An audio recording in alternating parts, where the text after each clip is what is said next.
This is Mario Kart Wii's Rainbow Road, one of the most infamous tracks in the whole Mario Kart franchise. It has a unique design and an unpredictable layout, making for one of the most interesting courses we have ever seen. And over the past 16 years, players have been time trialing this track in hopes of reaching world record perfection, often battling to shave off only fractions of a second. But on January 13th, 2021, one player would shock the world when he would do something previously thought impossible, setting the most historic record in the game's history and completely revolutionizing the way the track was played. This is the story of Mario Kart Wii's Rainbow Road.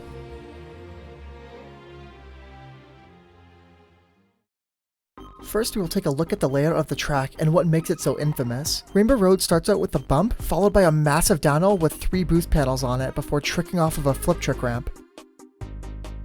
From here, you take a left before hitting a couple more boost panels, which is followed by another left turn. This leads you into a long straightaway which has an Aurora on it. An Aurora is specific to Rainbow Road's layout and is a trickable wavy textured road with a flip trick at the end. Ideally, when driving on the Aurora, you want to collect as many tricks as possible before getting a flip trick at the end. However, if you arrive at the Aurora on a poor wave cycle, you either have to miss a trick in order to get the flip trick ramp, or if the waves are tall enough, you just fly straight over the flip trick ramp, losing a ton of time. This is called a pace lock. What follows is a large figure 8 section with 2 massive holes in the middle of the road, as well as a zipper section on each side. However, these are only used to collect item boxes in online mode. The quickest way to do this section is to simply stay on the right and trick over the big holes in the middle. Next is a narrow path with both a left and a right turn and is followed by a cannon. After landing from the cannon, you want to stay on the right and align for the following half-pipe section. Airtime is slow in Mario Kart Wii, so going as low as possible on this half-pipe is ideal. From here, there are 2 paths, each with 2 boost panels and a flip trick. However, the left path is faster as it's closer and the flip trick ramp gives you less air. Next, you hit the 2 boost panels on the last turn before entering the next lap. A few days after the game's release, the world record stood at a 237.380 by Japanese player Yasuo. His run was essentially just a speedy playthrough of the track, but there are a couple important things to pick up on. Yasuo used Funky Kong on the Flame Runner. Funky Kong has the highest speed stat in the entire game, while the Flame Runner is an inside drifting bike. In Mario Kart Wii, there are 2 types of vehicles, bikes and karts. Bikes give you the ability to wheelie on straightaways and in return gain you a speed bonus. Karts, on the other hand, can't wheelie at all and instead rely on getting super mini turbos, also known as SMTs. In order to get an SMT, you need to hold your drift for a longer period of time and in return you will receive a longer boost. Bikes are unanimously better. Yasuo's record used this combo to the best of his abilities, wheeling wherever possible and taking turns sharply. This run wasn't perfect by any means, but acted as a cornerstone for future runs.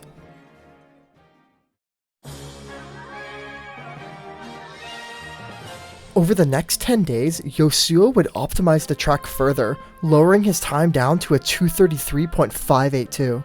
This run is special because he actually used a different vehicle, the Spear. The Spear is similar to the Flame Runner in many ways. It has inside drift, can wheelie, and are both given to Funky Kong. The Spear was used because of its higher top speed. While it isn't too drastic of a change, only a 2% increase. It can add up over a whole run. The Spear does, however, suffer a lower drift stat, which means you can't take the turns as tight, but on Rainbow Road, it's not too big of a deal. This run also utilized a new shortcut. It is directly after the second hole in the middle of the track, and if you used a mushroom, you could fly over the gap and skip the left turn. Not only does this save a decent amount of time, it also makes the track easier on Spear, as you skip a tight left turn and you are able to set up better for the following right turn.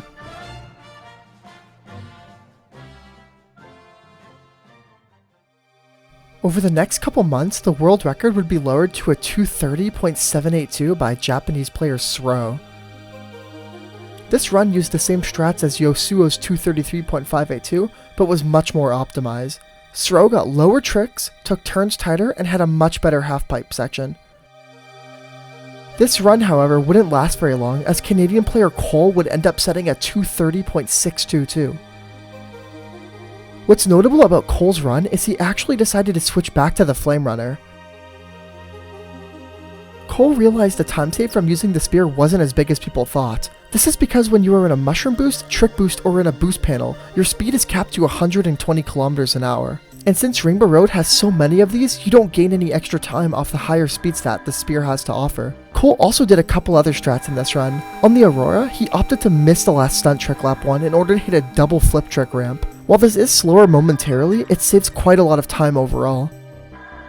On the hole section directly afterwards, he went even further to the right than in Stroh's run and got 2 low tricks off the side of each hole. This is much faster as you get less airtime and are able to be in a wheelie longer. Oh, and the following shroom cut, Cole does this completely shroomless. This means Cole can use his mushroom somewhere else on the course and he opts to just before the cannon. This is because you gain more time when using a mushroom in a drift than if you were to use a mushroom on a straightaway. Cole would continue playing this track, and over the next month he would improve to a 229.500. This run would stand in the following months. After all, who would want to hunt a world record this optimized? Enter Canadian player Kenza. Kenza would set a 229.461 on May 4th, 2009. This beat Cole's time by a fraction of a second, and it was purely due to optimization. Over the following month, Kenza would lower his time further down to a 229.043. The sub 229 was in sight and the whole community waited in anticipation. Wait a minute, new strat? Kenza would eventually get the sub 229 without it, but it would be Cole who would implement the strat first. The new strat was called the moon jump, and it was done by using a mushroom at the beginning and hopping off the crest of the first bump. While airtime is almost always slower in this game, the momentum you get while falling in the air saved much more time than if you were to just drive down the hill normally. Over the next year, players Cole, Jorge, Reddy, and Hizumi would lower the world record with the use of the moon jump and overall driving optimization, before Wada S would set a 227.613 on October 29, 2010. This was a great run, but unfortunately it wouldn't last very long as one of the biggest strat changes was yet to come. A few months later, on February 3rd, 2011, Japanese player KK would set a 227.573. This run was notable because it used a completely different vehicle than prior world records. It used the Flame Flyer. This would be the first world record set on a kart, and it was for one main reason, the kart moon jump. KK started to drift before entering the moon jump. In doing so, he would be falling horizontally through the air instead of straight, and when he landed, he did this.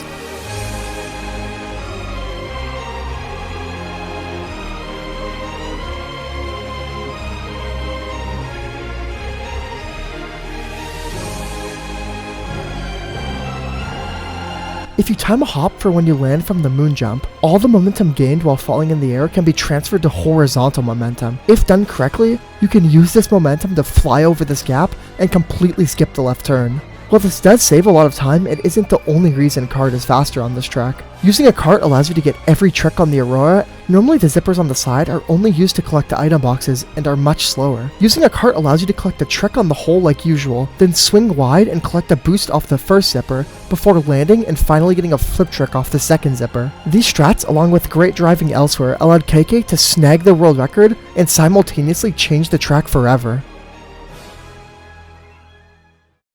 Over the next 6 months, the players KK and Runio would take turns lowering the record and eventually would get a 226.591. This run didn't have any significant strat changes and was essentially just a more optimized run. However, this would all change on August 22nd, 2011, when Runio would introduce a new strat into world record runs. Normally when playing Rainbow Road on kart, you want to take the wide path at the end. This is done so when getting a trick off the last ramp, you have a more inside line and can charge up an SMT more easily on the last turn. Runio found that by going the tight path, you can charge up an MT, and with a well-timed hop, you can get up to the other route. This is called the path switch. And thanks to the new strat, Runio would lower his record down to a 226.309. Around 9 months later, on July 28, 2012, Japanese player Leaf would improve the record to a 226.108. This run was essentially the same as Runio's, but used a much more optimized version of the path switch. Leaf found that you didn't need to charge an MT to get up to the top path, and instead used the boost panel. This was much quicker, as you no longer had to spend the time charging up the MT, and the boost panel gave you a longer boost at an even higher top speed.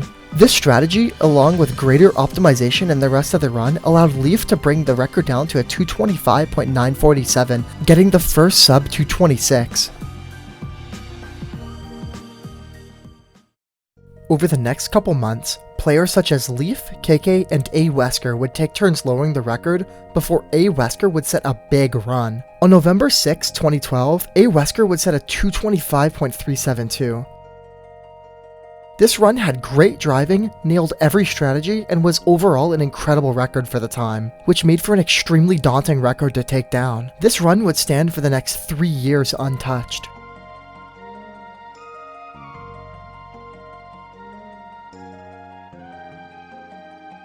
On March 3rd, 2015, A. Wesker would finally be dethroned by Japanese player Kaide. Kaide's run used the exact same strats as A. Wesker, but was a little more optimized. Optimized enough to snag the world record and break the 3-year reign A. Wesker had on the track. Over the next couple months, Kaide and American player Ando would trade hands in lowering the record, before Kaide would set a 224.994. This was an incredible run and brought the record to a completely new standard. Kaide had great execution on the shortcuts, strats, and overall driving. This run stood untouched for the next 3 years. Thanks to Mario Kart Wii's strange checkpoint system, many tracks have large skips, also known as ultra shortcuts. These ultra shortcuts abuse the checkpoint system into thinking you have done a full lap of the track, when in reality you have only completed a small portion of it. And back in 2016, players started theorizing an ultra shortcut on Rainbow Road. And in March, tool-assisted speedrunner Estoloy62 would release a task of the track showcasing her findings. To do this ultra shortcut, the player must drive forward and in front of the railing at the start. From here, he must turn around and ride on the ledge between the railing and the out of bounds. Then the player must use a mushroom and do a precise spin drift at the top of the hill before landing back on the ledge right in front of the finish line. Then the player uses his leftover mushrooms and flies over the gap before landing on the other side. This saves an incredible amount of time and allows you to finish a lap in under 20 seconds. While the shortcut already looks incredibly difficult, it's even more precise than you would think. The spin drift needs to be well timed and done at a precise location. This is because the player needs to go far enough backwards to fool the game's checkpoint system and have the lap count. The bounce over the gap must be perfect as well. If you're not far enough left, or you don't get enough height, one of the many invisible out-of-bounds hitboxes can kill your attempt. Estoloy's tool-assisted speedrun was essentially just a demonstration of what was possible, using things such as save states and slowdown to set a theoretical run. And over the next 3 years, players would do thousands of attempts, all hoping to be the first person to pull it off. The most notable player would be King Alex. King Alex was a multi-world record holder and a veteran of the game. King Alex estimates he had done over 10,000 attempts at the ultra shortcut. However, his best attempts either didn't go far enough back to hit the checkpoint, or hit the out of bounds when crossing over the gap. However, some of these attempts looked close enough to Estoloy's task that some serious excitement was starting to build within the community. Over the next year or so, players would attempt the shortcut on and off, and in November, a player named Taylor had the closest attempt yet. Taylor had a great spin drift, landed far enough backward and had a great angle as well as a good bounce, but barely fell short of the track on the other side. This only gathered more excitement within the community, and people saw realistic chances of the shortcut being made. This was a once-in-a-lifetime shortcut, and players raced to see who could complete it first.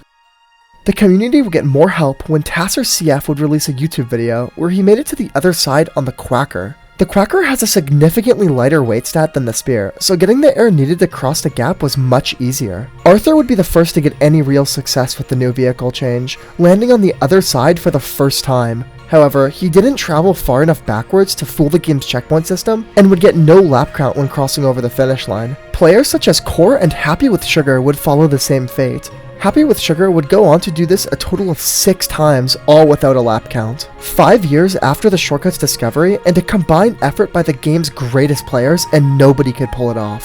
Thousands upon thousands of attempts, and nothing to show for it. That's how difficult the shortcut was.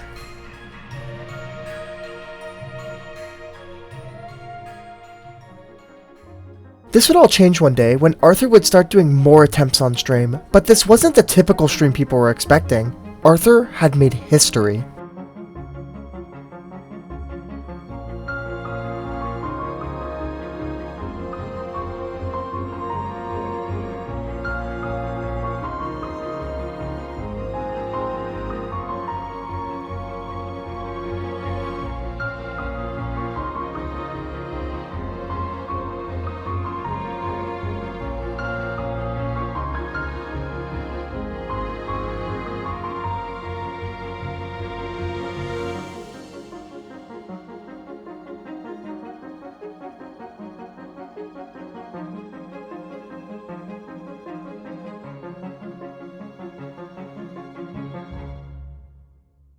Arthur had made the holy grail of ultra shortcuts. After nearly 5 years and a culmination of the entire community's efforts, it had finally been done. This was massive news, as something once thought previously impossible had finally been pulled off. This was such massive news, in fact, that many news outlets covered the story, giving Arthur and the whole Mario Kart Wii community the recognition they deserved.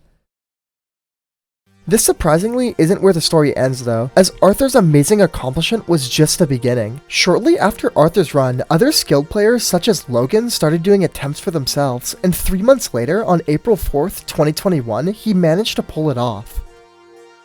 Logan's run was essentially the same as Arthur's. He did the glitch on lap 1 and had better driving overall on laps 2 and 3 to pick up some extra time. Logan would come back to this category a couple times over the next few months and would eventually improve down to a 2:10.051. This was a great run, and it was becoming clear that if we ever wanted to see a sub 2 minute time, we would need some serious strat changes. The obvious answer was to return to the spear method. The spear has a much higher top speed and handles the track much better than the quacker. However, the spear method was greatly more difficult and was quickly ruled out. And over the next year and a half, Logan's record would stand completely untouched.